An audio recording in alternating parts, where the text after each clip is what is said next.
এটা এটা দেখতে পাচ্ছেন সমুদ্র, বঙ্গোপসাগর।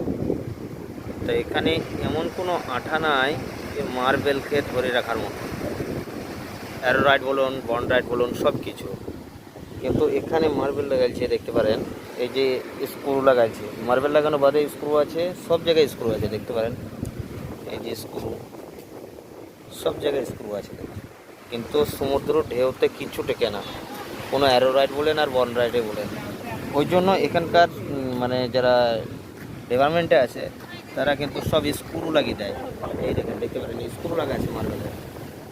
সমুদ্র যা উচ্ছ্বাস, তার জন্য মানে সমুদ্র ঢেউ কোনো কিছুতে কাজ করে না দেখতে পারেন। তার জন্য মার্বেল পর্যন্ত উপরে নিয়ে পালিয়ে যায়, তার জন্য স্ক্রু লাগিয়ে কাজ করে এখানে। এই যে সবই স্ক্রু লাগা আছে।